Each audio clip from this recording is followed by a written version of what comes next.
प्यारे दोस्तों, यह डिक्टेशन 800 शब्द की 80 शब्द प्रति मिनट की गति से बोली जाएगी। रेडी स्टार्ट करते ही डिक्टेशन शुरू हो जाएगी। Ready start.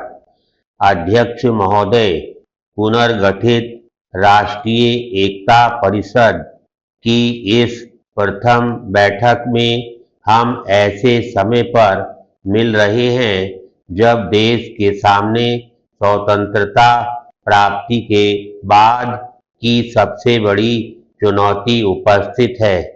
यह समय है जब हमें सिद्ध कर देना है कि जनसमूह के रूप में हम सब एक हैं। राष्ट्रीय एकता परिषद की 1962 से समय समय पर बैठकें होती रही हैं, जिनमें राष्ट्रीय अखंडता व सांप्रदायिक सौहार्द को प्रभावित करने वाले महत्वपूर्ण प्रश्नों पर विचार किया जाता रहा है। इस बैठक में हम राम जन्मभूमि बाबरी मस्जिद विवाद के संदर्भ में सांप्रदायिक सौहार्द के प्रश्न पर विचार करना चाहते हैं।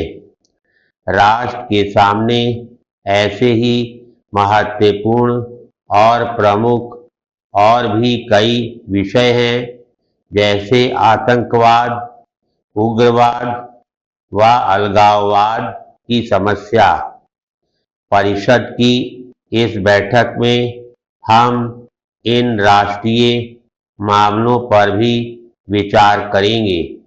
वैसे इस बैठक के विषय के रूप में सांप्रदायिक सौहार्द को चुना गया है, क्योंकि हमारे सामने जो परेशान कर देने वाला घटना चक्र उपस्थित है, उससे राष्ट्रीय एकता को गंभीर खतरा पैदा हो गया है। पैराग्राफ।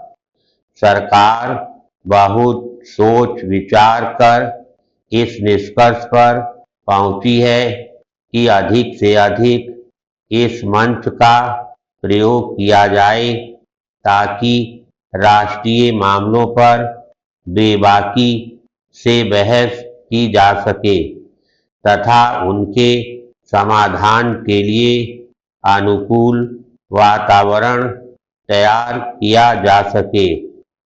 आरंभ से ही भारतीय समाज में सहिष्णुता की भावना बलवती रही है, जो शायद विश्व में अपने आप में एक अनूठा गुण रहा है।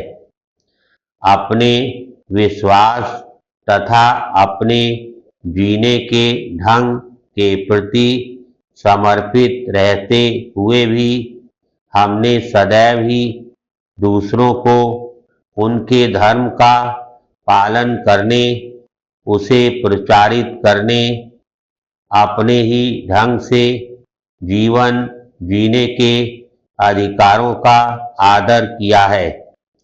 इसी गुण ने भारत को असाधारण सांस्कृतिक विविधताओं वाला एक समृद्ध सभ्यता का देश बनाया है। पैराग्राफ। इस विविधता के बीच से गुजरने वाले एकता के सूत्र ने भारतीय समाज को एक विशिष्ट स्वरूप प्रदान किया है।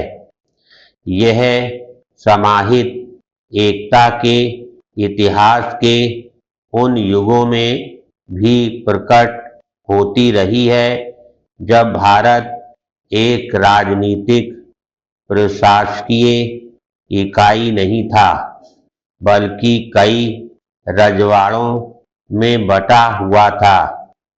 इस पृष्ठभूमि को देखते हुए वर्तमान घटना चक्र विशेष रूप से परेशान कर देता है।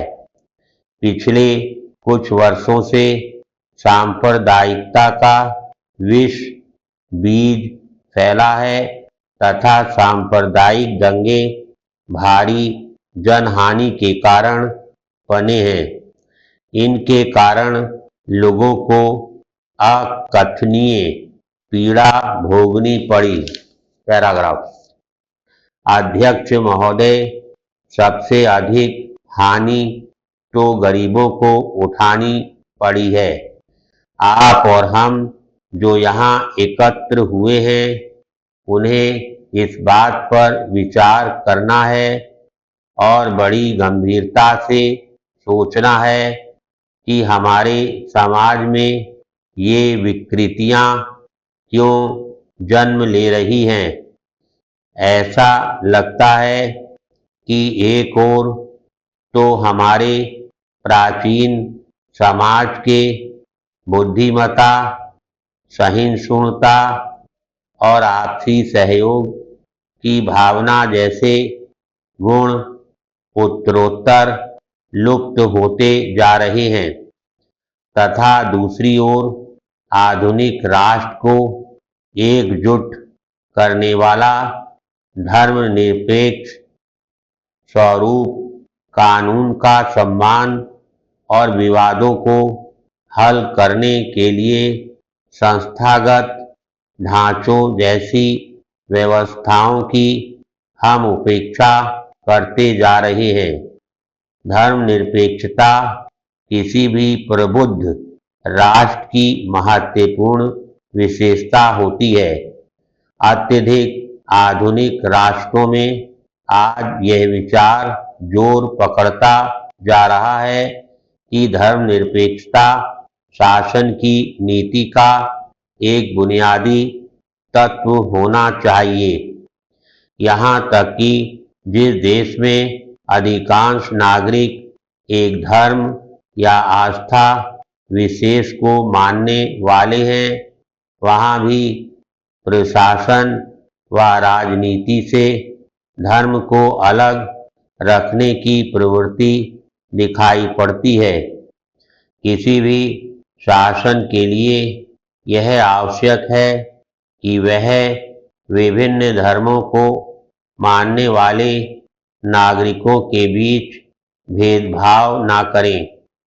हमारे जैसे देश के लिए तो जहाँ धर्म, आस्था व संस्कृतियों की समृद्ध विविधता देखने में आती है, यह अनिवार्य मार्गदर्शी सिद्धांत है। उत्तरदायित्व के पदों पर आसीन हम जैसे लोगों का कर्तव्य है कि आधुनिक राष्ट्र की आधारभूत संस्थाओं के प्रति लोगों में सम्मान व आस्था पैदा करें। हमने अपने लिए एक धर्मनिरपेक्ष संविधान की रचना की है।